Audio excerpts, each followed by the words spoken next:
fano le lotoe fai mai o tena ton mai pe le fano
Lagi lau ka berbon.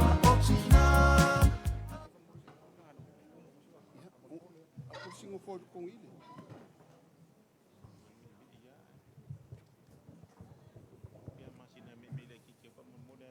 Ada mau singo for.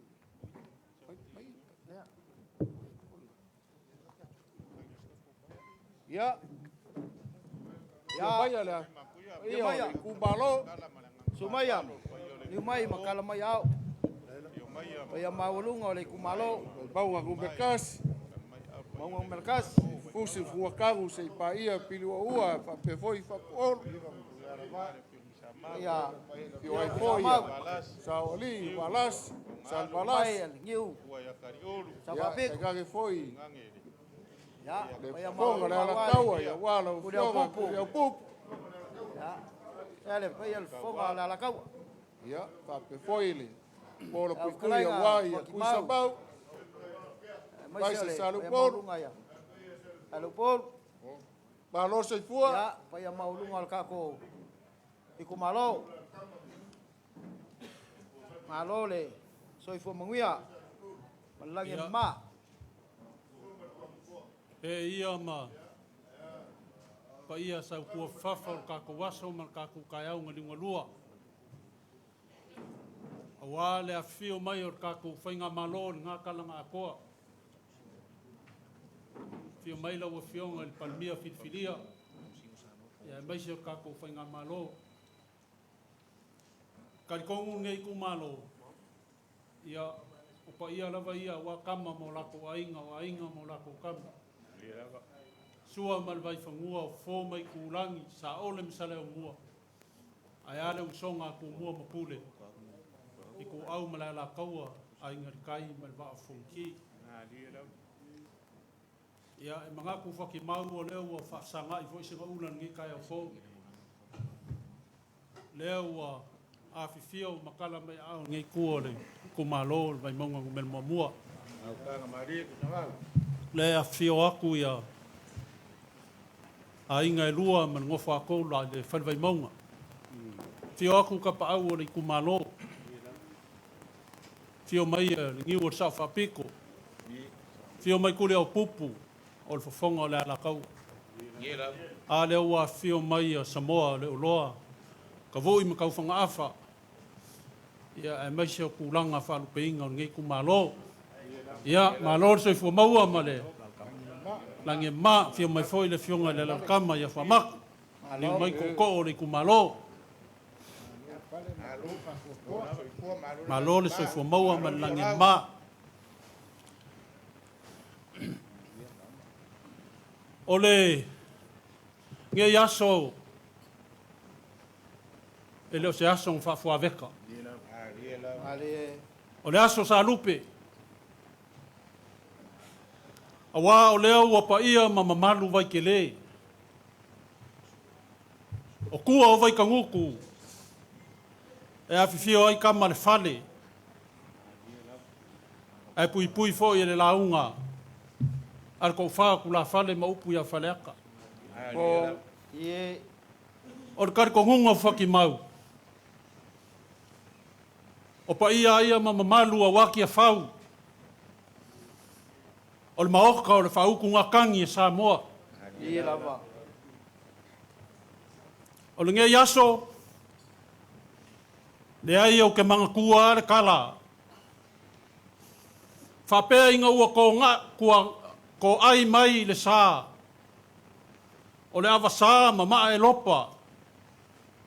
I whale alili. Nga ko ai mai le maoka i whalfasa. O le ala lea nga whisili ai kuia kua lili o le langi. Ia kala uenga ma ka veu veu. O ai e ia kama wo mai. O ai kama ia ua pisa pisa o mai. Whai mai le kala uenga ma ka veu veu. Lau a fiongar kuia kua. O kama ia wo mai. Ele o ngisi. O mauso. O mauso. Lea ua o mai asi mai maua i Samoa. O nga whai mai leo le male lenga. A kuia kua lili le langi. Ia ka veu veu ma kala wenga. O. Whai ka ngeia o ai ka maia. A leo o mai kau aku. O rua uso. A e malie. Whai a le awa sama mai lopa. E olu ngā. E le maoka i ku au malakau ai o e le leo hai. Lau a fionga e le pare mia fitfilia. Malma malu o le vaenga wha upwhai. O leo wa whaafsanga i senga ula nge yasu. O le afi fio mai o ainga ia. A wa ainga e lua man ngofa akula le whalvai maunga. A wa ka malea. A wa le fionga ngofa au. Le fionga ia paunga. Po le fionga ia ke o makavu. A wa le whaalanga mai ar kako aku. Lau sunga le panemia ma le paia o le malo fitfilia. O le ala ngā o le soli vale mai o le moka. Le anga e mangaku kele, le kala lea. A wāre kako vango fuai. O ngā le fionga ia paunga po le fionga ia kavui. O ngā iai leo le mangaku. Fia kaukala whaki mau kako waso. Ai mangmangu kako waso. O ngā whapea leo se leo. Ia lau a fionga le panemia fitfilia. Ma le fionga le sui kai ma le mamalu ar kako whainga malo. Alo mai. O leo le aka mwhai aku le iku malo. O vai maunga mua mua. Ia wār kako mawhakanga nge yaso.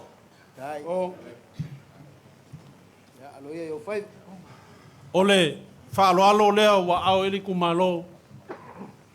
Whakamali a wā le fionga le palmia. Ia la auli o le marikoa.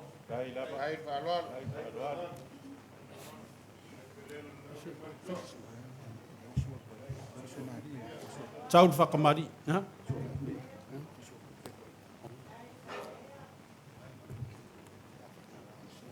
O le sua o le whaaloalo le a fionga le palemia ia lewa iei le afe kala. A whakamari lea.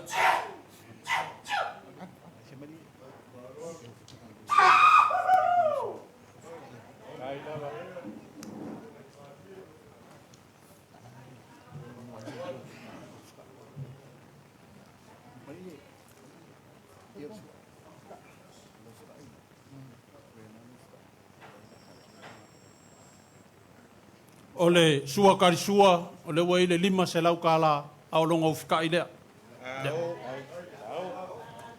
Au, Talalelei. Kai, tau.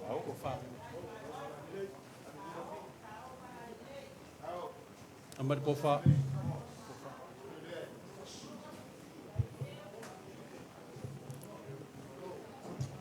Ole ko fa leo le fionga palmia.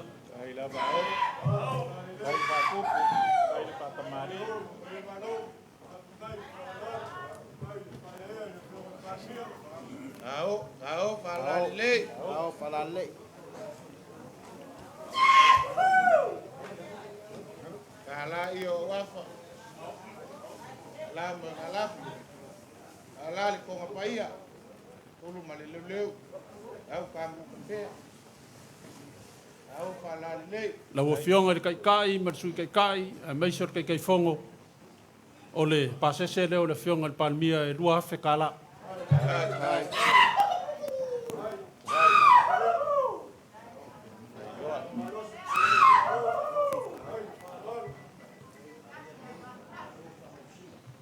Ia, lau fionga le fonga mauka, lau ko wha ua pau, ia whawhikai. Whawhikai le whaukanga ma le ko wha, ia whai ma fonga fuer kako whai ngā malo ngi vai kau. Ole ko wha leo lau fionga le fonga, o fonga. Tahu Talalelei.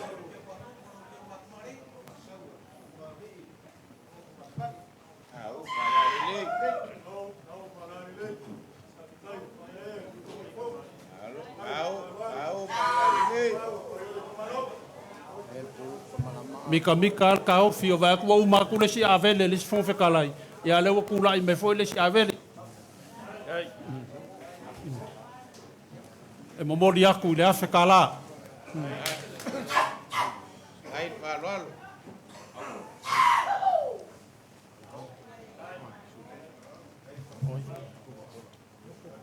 Ia lau o fionga le sui kai kai, lau o fionga mun pola, fa malor fa koko e lau o fionga. Ia o le ko whāringe o lau o fionga. Tahu Talalelei. Tahu Talalelei.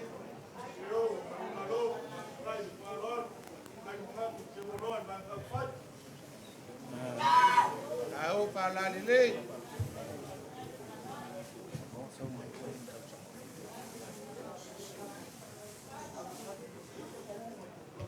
E mo mori aku i le lima se lau kala.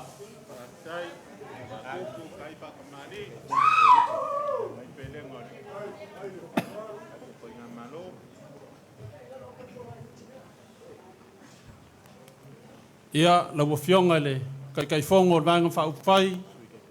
Sui kai fongo lau o fionga koe lupe. Pou. Ia o loko wha leo wa kang whai e le kumalo. Tahu Talalelei. Vai keu. Tahu. Ele malo lea ua whalelea e vavai koe me mea whawhikai le paia ea. Tahu Talalelei. E mo mori aku i le lima se lau kala. Dai. Ai le. Paku.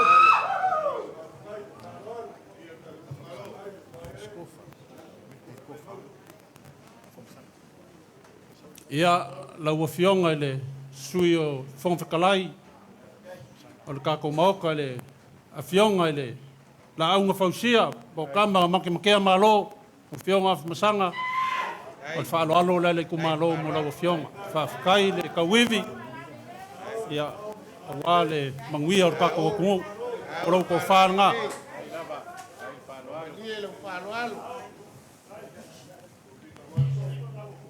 E mo mori aku i le lima se lau kala.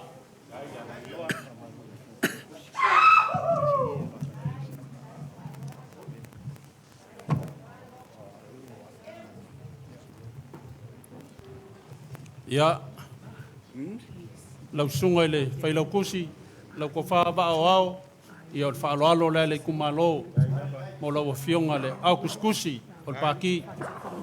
O ama kaukar kong kasi le awala whainka, le ngaduenga whainka pea le leong wha mau i a mea vang wha uwhai.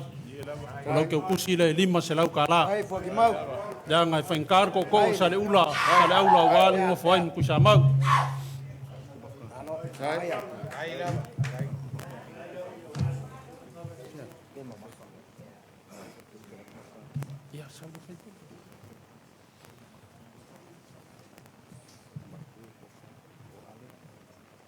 Ia, e mga kule kumalo ia o ngai koe unukaia ia o kako paki o kakalo ka mama kua ia o kako paki ia leo kau ai mangur kako famoe moe Ai le, ole ka mama kua le ia ale Ai. kolu se lau kala Kai le kofi male, pai ole kumalo. ole ka mama kua le ia kia peak kolu se lau kala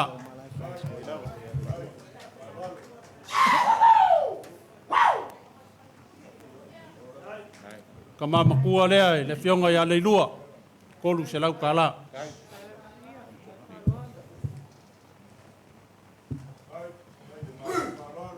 Ai. pe foi le ka mama kua le fionga ia mko ngai Kai le mga kui le au makua. Kai whaloalo i. Fionga i Faipule. ia wa ola fau kuanga le la fai a fiu pong fasio mafaka ia uska i le ka mama kua ia ke rua manguia ia malia ia kako whainga malo ma kako vaenga whau whai ia o leo le ake aku ia ao o le whong whekalai ia le whaafe whase lau lea mo isi kofi o kako kumalo kai lua se lau ka lale Faipule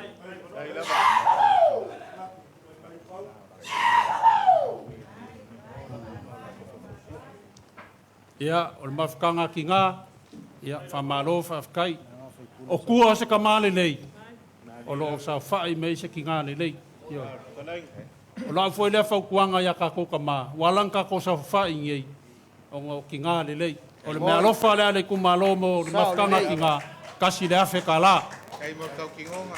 Sa ole le. kau kua ngā ma au kou kofi Faipule ia walava ki ngā kasi Awal pole. Ngala ulai Ia. kia. e le whamaka whauloinga se leo whakimau le mamalu al pānemia ma kako malo filfilia ia wa maki kiva ainga ia Ah, wai ale. wa le fio mai o ngiu ma Samoa ma kavui ma kuri au pupu ma whamaka ia kaua inga whai kaua ngai ia pau pau e o le pēa pe o upu e whaile kumalo ngai ua ngā se mea lofa whakauwa ale ale kumalo mai maunga mua mua e le kako whainga malo e li maafe ka la Ai. Ai.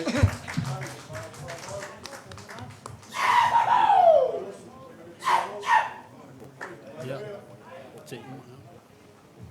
ia o ngā whapea leo sakala ia le ia upu ale kungu e uianga whepi ka ikia ai mamau ala mga ku foi whaki mau e kele ma vaenga le kungu ai ka ua e lo ma fau ma vaenga le ngat falpungawa o ngai ala la kai mai ko rupe ma vaenga ka mo mang sa mo long ko finga o pango fie o mangunga ko ke folau ai o mangu foi nga ma ke ka ko ai ia lo fa mai le kua fa manguia ia ka ko fainga malo fou le fionga pa le mia mar ka pengeka ma le fainga malo fou o kulai mai o ko mamanga a war kai ka inga ka ko kungu inga ia ola fia fia kanga ma ola manguia on kanga kangu li liu ma le kulea ia langi mama le fio ako ainga ia maua foi la mako launga ia wal pui puinga o le kumalo ai mai so sa mo le vava loa ai fasil sili fe au man nga wenga le pua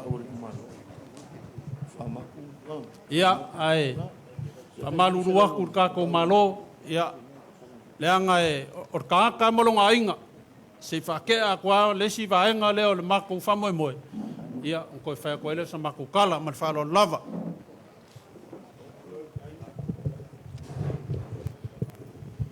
Ko ngo lewa mai o nga pangi ngeu ma fa la wa ke pa ia fa ka o ko mau ka ka ya ngai o le upu ai ma sangi ai ia fa le kuisa ma e le ka fia ngi la unga wale so o sa fo mo fa ngai le ko ka yu ma au sa ma ko kala ma fu sia e le ai se fia ma nga ke ko si ia fa ku lo ma ba nga kai bu fusi ma vai ia ma fu sia wa ka o ko al fa ki la o au le so e ka mai yo se fa ma kala nga le nga ye le upu le ku o le kangaka malonga ainga o le kangaka malonga fasi manga le ala leo ka wala se leo mal ka wa le fio aku le fio le fonga la ka ka pa au ainga o ye ku malo pe le la wo fionga le la uri le mali toa Le ia e ko ai i lalo ke al fau ku ngakangi ku mo o lua o suli swafa ku le ku o fonga wala kau.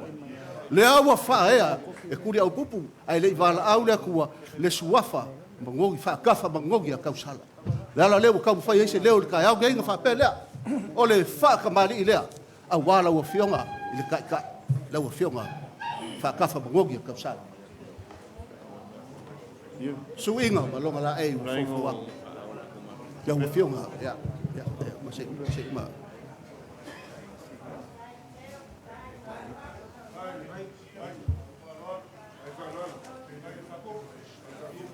O le ua fo aku de fa vela.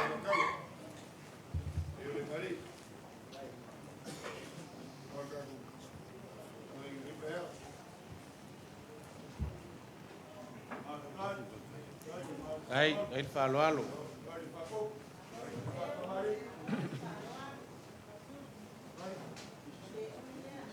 O le sua karsua la u fionga. O le mangu palangi le wai kongo ke kusi le fa ingo fia no fa ave inga kasi le fe kala. Ai fa alo. Paia. O le ko fa le i la u fionga. Kai ka. U fika ile iol malo.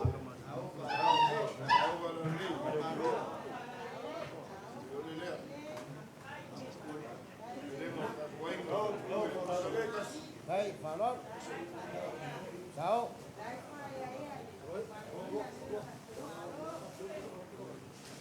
O le ko fa le ala u fionga. O ia sa u afa i la ke al fa ku ngakangi ku mo ku fa ila im ka fanga. Konga ku le pu. Wa ka kala i le so e fa ka fa e ala u fionga. Au talalelei kala i o wafa. Ai la ku makafang.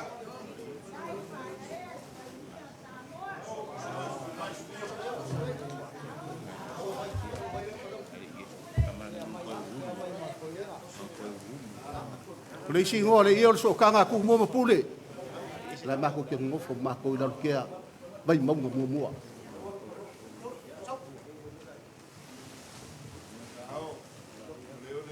O moli aku, le whaalolonga ke kusi lea, lua afe ka lai lau whionga kai ka. Ai. Ai.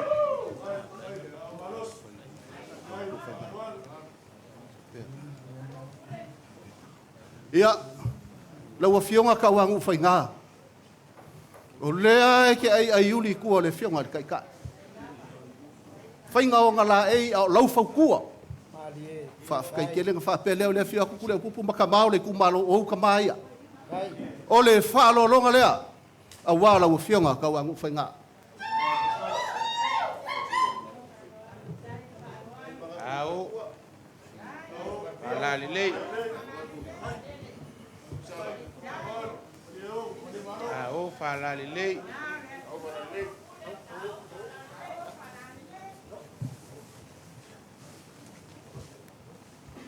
e mo mori aku i lau ke kusi e afe kala Ai.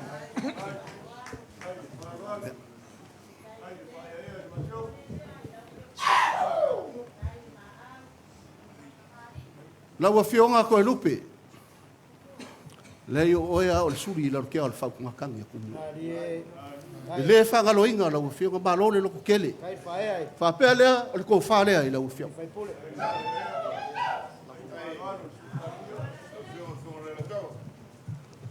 Ai. Ai fa alo. Lei. Kai kai. o mori aku i lau ke kusi da la le ka ua kua le fainga ga lau a fionga ma o male kua e silfia Ai. lima se lau kala. Lau a fionga moe wha wo Julius. O le kama whanga ua lor kia o le whau kunga kangi ku mua. Ase lupe wha lele fau i al kaku i ku malo. Pe ka i o lewa e kau kua wale ko ongo ma le sao wha inga kupai ma le fionga i ase ka kia. O le ko wha lea i lau a fionga le ni Faipule.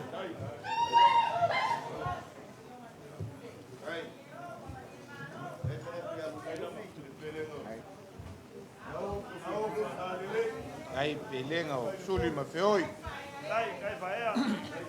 Ai le manga ia. Ai le fa alo. Ai le fa ea. Mori aku i lau ke kusi lea lima se lau kala. Ai. Lau fionga fui maongo lau fionga le ngā whakasi e le wha ngaro inga oe o le kākongu umare kumalo. Whapelea o le ko whalea lau fionga.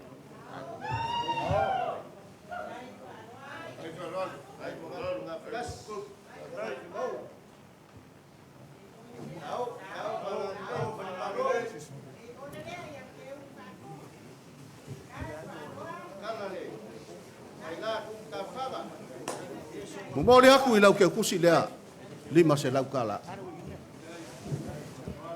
Pai leo sa mako whamkalanga e whamaruruak. Ro mako kala li ngei kuwaso. Anga le leile kua. Auanga I whaangongo whala le kau kailele sa foi le au wao mangila. A ia foi pese pea lau kou sa a walo kou wala winga. Ma le kua ngalonga fingalu whafkai foki mau mon bako amungo.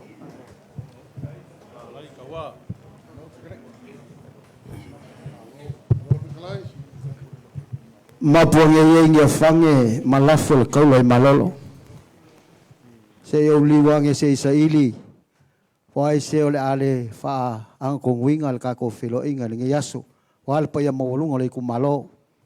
Wa inga makapau. Asiga. O lele wa ifo I malaisa ki ol kau kianga. O ko ko foi fuloso ki ol mai moanga nga ya faleaka. Inga wa ngase ngalu. Ai fa ilo malapua. Ai fa faki pe au maka lolo fanga lele le ngai kai au. Ai sia. Fa ka o lele wa fio mai ka pa au mainga. Mai se le mamalo le ku malo. Fa pelea sale aula. Wa kai o le kai. Au ke manga ku foi. Ale fa manguia ku le moenga ya ke oi. Ele sao I makau ya makula I yang kula I mai lau fa ko kanga I se kulanga mako ngofie. Fa pelea sale aula. Ola e fikalai. Ele le mria lau kia. Ku maki e lo koko. Mau afa lo fue. O apa ia malu. Ole ku malo. E manguia lau lau. Wa whafkai le muenga. Kai mo le whamangianga. Iau ke lo fo le whamangianga nga mai kumua. Ia, kai o uso ku ofe mai salafai. Fea I ko fingalo. Ia o le ngā kakou. Kakou e se e li alava le amo e kasi. Ia e mai se loko ma le whako e kasi. Nā rau whauka, sare aula. Kakou wang ngofo e le kakou ke le whemake ai. O umafo in kakou karangoe, o ia fo i o koufinga. Ia ele siri ale ngā il kakou so kuli mal kakou wang ngofo. Sa fo kula fai fo i o koko ilonga I Samoa. Uia ilea. Ia leanga o e maa ule uso. Ka uang kasa Itumalo. Nea lea, ale ngā whakalai. Manguia lau whaukanga. Ia maluru kakou wanga whaupawhai. Ia me se fo i le fio mai o le fionga le Palmia. Manguia lau launga. Whafkai. Le ngā kalanga akoa, ke leo le wa awhai kasi ia wafo ia le siva kau ma le o leo lava wa kasi ia kumua mapule, ia e kai ngange fo ili ngei kulangi. Feo ia I kou fingalo, e lafo maia se fai se kakou kala, ia e moli maia la u kou wha mungianga.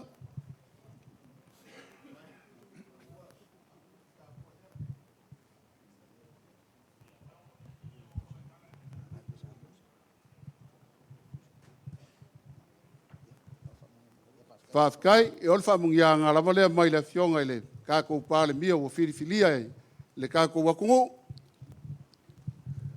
Ua whamalo le whikalai whakimau, ia po lau sunga fo I kui sa mau e whai mafonga kau moli a wā a inga e lua le lakala ngā koa. Lai fo I e fio maia le a fionga le saoli I alingiu. Ia whakalofa fo I so uso ia kule au pupu o le fonga o le alakaua. Ia e kai ngange fo I le a fioi loa ia whape fo I whakili whikalai. Ia e kai ngange le a fioi o le ko wha. Ia le whangalo inga fo I le la kama e whape fo I kuisunga le kaua. O kari kongo o kapa au ia maa inga e kouke kausi. Ia wale whale pulunga wa iloa ko o le fo I whale Vaimauga. Mako la ngonga lava le fia. E lo mamaua ku lava I le a elenga po ai le fala le kamaloa ka waso mafai lo nga kali le ko ngie sau i ngai alu. Wa lava ia le lau kausinga ia i mako. Se ia vaku whaamuianga ka ua o le whiula o le whaamuianga ke alu mo oe. Pe ke kai sa pe ke kai sifo, ke kai yuka pe ke kai. Ea e manguia lava lau whaakama soali inga. E mako ke mga kua ngafi. Ke o makavoi, ia whapea foi la fionga ia paunga, mo lo soa kau o le koe vaaya ko iai peia i eilonga suafa makai ka ko kumalo, a o longa suafa makai nga mako i loe le aso, o kupu ola. Sai whale le makeanga, ke o makavoi le ke lua suso o makuri au pupu. Leanga o fesili nga fesili ai, o le lua kali fo ilea, ma o le kali fo ilea kupu ola. O le aso nga ngafi, nga whaanga uai le aso le ngei. Whapele o se mako whaamkalanga, wa alu le kama nga whaiaku long kama, a e alu ia mangkua iei kapu whangua. A e kai a mouka e sale fulu, a e kai a mokai e sale leunga aia e mangakua i ai le koe aso ngai momoa, a e pale koe aso i momoa, fusi la i o la au, a e momoli la i e whongaa. Le aso la nga whaanga ue le aso la ngei, e mafua lea. Nga o lea kua nga ka ua e ke o makavui, ia whaakasi ai foi. Makopuola, mapaunga, nga o lea kua, o le aso ngei, o le aso wa mai le kua e kako ke oli, ma fia iai. Lea ua muali kaulanga, ua osi le kaulanga le kako i Itumalo Vaimauga ngumelkasi. Ua momoli mai le fionga ia paunga. Whaafekai ua mako langonga le oli ma le fia, po le fionga fo ia ke o makavui. Inga ia fai makama e ka inga le mamangu wa wale mangui o sa moa ngei maka e au. E wha lava ia sa e mawhai inga iloa ia sa le aula wa ko mangu o le mua vai mai ua pā le whaikili. Ai ua emo le wila, wa lulu ma fuie ma ua ka lulu lauelele. O le kou afio mai le ngai ku o le kako malu, se ua emo le wila. Wa pā le whaikikili, wa lulu le mafuie, wa mawai le. Aisea, le angai maua lunga, le whaakama soali inga e kai ngangela o kou whaakamali, wa kupu o a leo wa kakala le lau ka mua ka whea, inga i mawhainga whai mapale, mawhainga ufika iai, i le kako fo launga o le ahalu ngei. O whea kua iai, e kua o ngau iai le kapua inga le kako i Itumalo, e mika whai iae, lo uloko leanga ngo opopole inga nge me ange o le fonga le malo lo ka ko fa moe kuli au pupu le fonga le ala kaua o lau pule lea wa mako kiwai fa fe kai lau fa kamali wa lava le kingo mai upu e ala lo wa fio mai le ngei kula wa mako mai kau le kala lea wa umalo mako pole fa fe kai le ka ko Itumalo fa fe kai le keu fa kupu ma keu fa kamali o lea ua mauai i le wha malu o i kako i lalo o le ngei foi malu wha pe leo se mako wha mkalanga. O lea fio aku le fionga a le kako sui kai ia muripola, o le sui kai fongo le fionga ia koe lupe, o lea fio aku le fionga i le kako fonga whakalai, le movingi mua ia wafo i le kulua i vao kumua ma salafai, ia e kai ngange fo i le fionga ia masanga o ia ukusi au iai, o le kako fonga whakalai o le sui lea, ia wale soangi le fonga whakalai, e kai ngange le malu o lau lai kulangi. O le fo i mako ke kalakalongo aku o sui Faipule, e kolu sumakasi, mai mka makangi e fio le aku Samoa. Whapele o se mako whaamkalanga, o le fo i wa lalaka i mai makapua i mai, ia kumua, ia whape fo ia salafai ngei, inga ia whaiaku se mako kala, ua whekau i fola, a wā kama malako wa inga mo lako kama. Le usonga ku mua mapule i ku au malaka wa inga le kai ma le wa o fonki. O pa ia lava ia mai le makanga le makangi se pa ia le si ua fongua. O le ua maopo ai sa moa inga ko wa fio mai. O le kama whaiaku le ngei ku o le kako wa inga. Ia wā la o kou whaalo alo wa maru maungu ma ua kaukupu le ngei afiafi. O la o kou whaakamali e afe ka la. Kako i Itumalo Vaimauga ngumelkasi. O le kofa i le kako i Itumalo e afe ka la.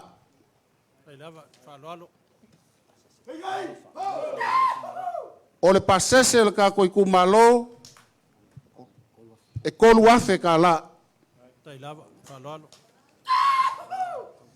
La kau mawhai aku a wā ia ka paau o le kumalo. Lau a fionga le sa o li le ngiu, 5 se lau ka la. Tai lava. Tai laula.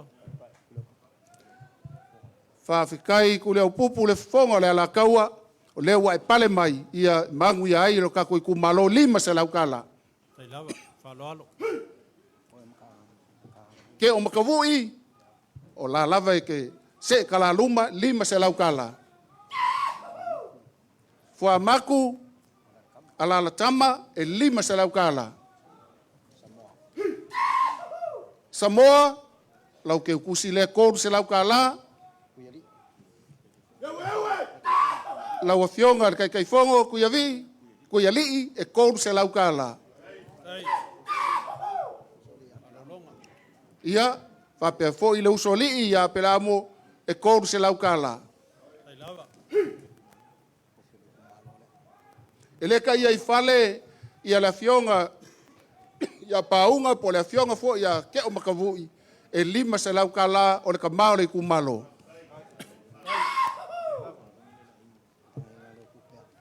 O lea lavanga mangingo le whaaloalo nga maau iai ia le ainga o taua nuu whainga ma o lea na momoli mai iai i le mea alofa.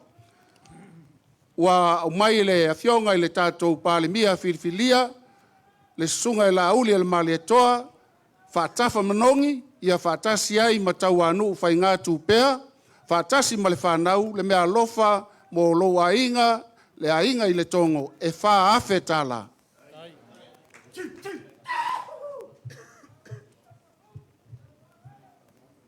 Ia, o le lafo lea o le fonga fetalai a wā ia le tātou Itumalo, whati mau e 5 se lau tala. Tai lava, whaloalo. Ia o le fionga fo ia le plestene lango lango o le wha masinonga, ua mwhai fo ia o na mua i malai, ia ua le wha ea mo le tātou Itumalo. Ia o le lafo lea o le tula fale sa ia wha ngai oi mai le tātou sosuani mai le tongo, e 3 se lau tala. A inga e lua ma tapa aua e tainane fo i toto uli fa pe fo ia le sunga ia tuisa mau ua fa taitele mo lau tau fa alo. Le a fo i sa tau si sila mai e le tau ia anga le leile tua e fa lava. Maua le so i fua le lei a wa ia tapa au ia fa pe fo ia toto ia ma tau fa pe atu tatou wo ia le mavaenga i fale punawa o manunei manu le la talanga atoa so i fua mai e manuia.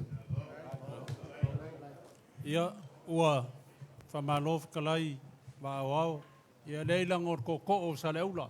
I le pong sāfo ia ku sa mau ka kou wanga whai, kai lua kausinga ma, ia, mai se fo le whonga pe o whakalai masinga, ia, whamalo, kau whainga o ka kou wanga whai, ia, kusai man whamoe nge yaso, ia, ai whamalo le whakalai whakoinga, ia, o ngai eile o le mangaku o ngai kumalo, ia, langa ngofo ai olo, ka ko whainga malo, ke le foi a kua kuangia o nge yaso, ai meisi o le anga, e alo aku lava yas fo. Ia wāle whakau ko inga o ka ko whainga malo, ai wha malo whakalai sa le aula, ia lo lafo lea, 5 se lau ka la.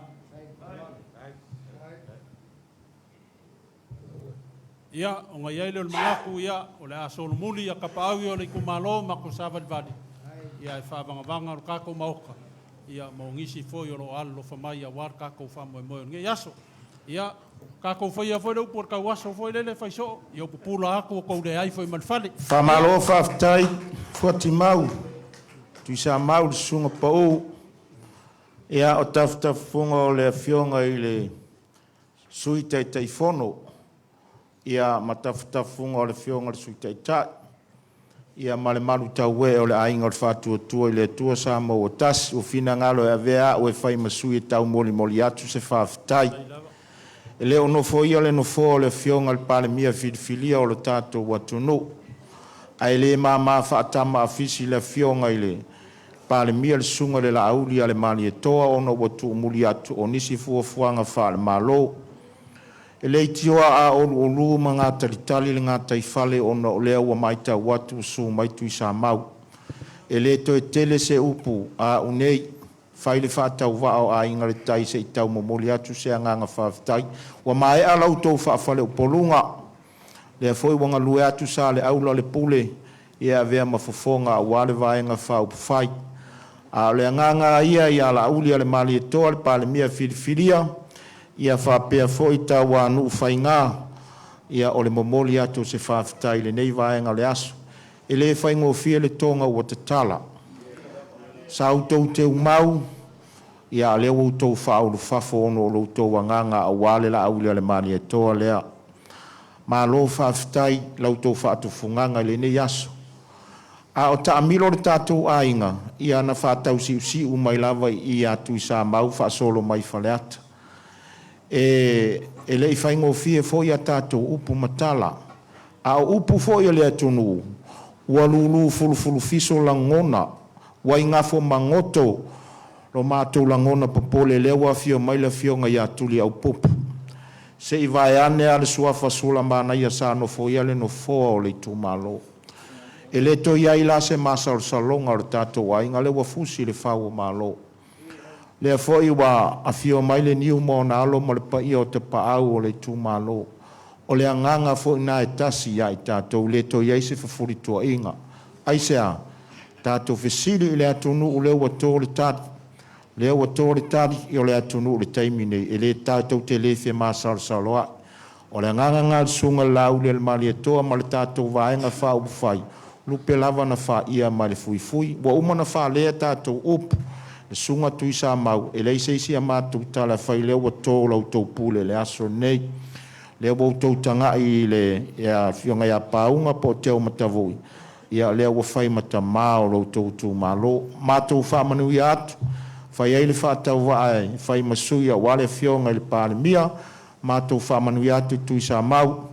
O tauta pāu o lo tātou tu malo. Tātou fesili pē le tua. Maualau launga tui sa mau. Vai whale le vai whafo ai maise le ekalesia.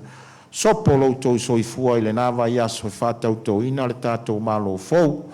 Ia manuia fo le tātou a inga taliu mai le tu ia manuia le fionga i le suite taifono ia mai se fo le te oloa mai mātou uma la mātou e tau walo le vao Samoa tau i manulo tātou wha moe moi i mea uma lava whaftai tele o leo a momori mai le i a lautua le tali pae le nei aso vi ia le ali a waiane o tātou whaolo vi inga manuia le malanga atu tatanu ni a maai o le ala a wane i afe se atua le ala pe a malanga atu, pe a mai ar tātou wha moe mole ne yaso. Manuia lava singa o toi ne yaso.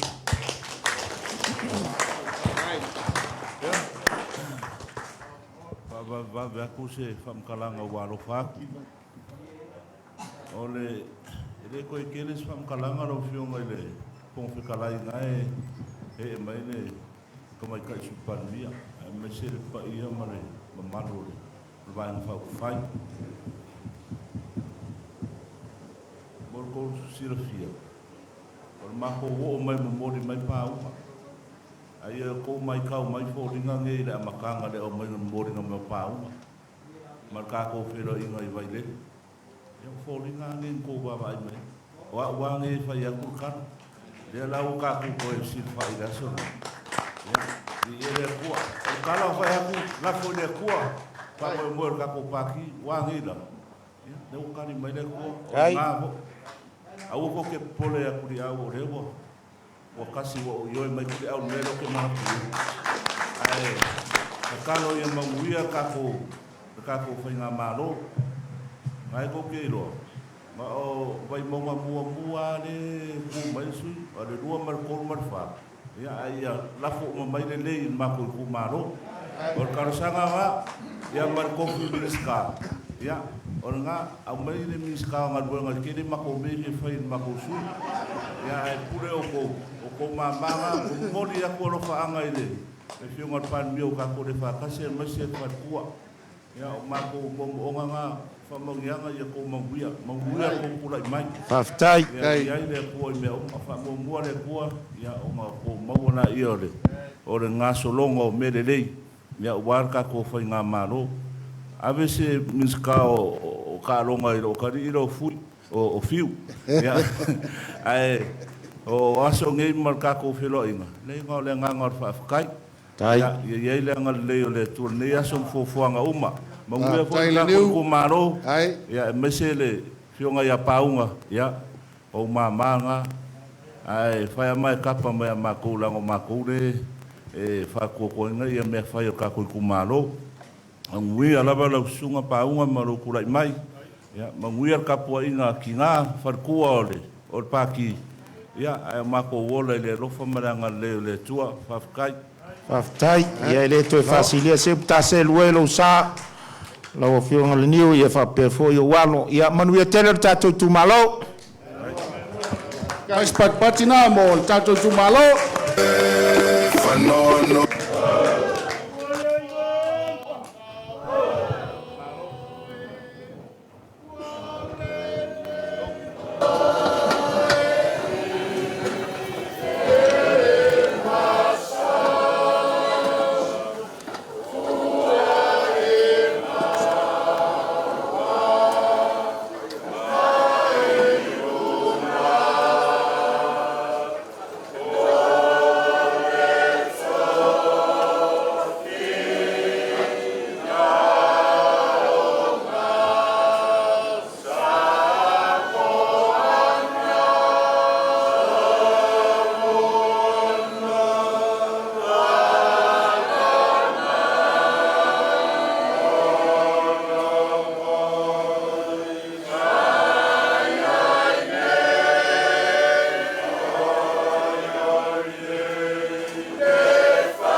Natul mai pe ale fano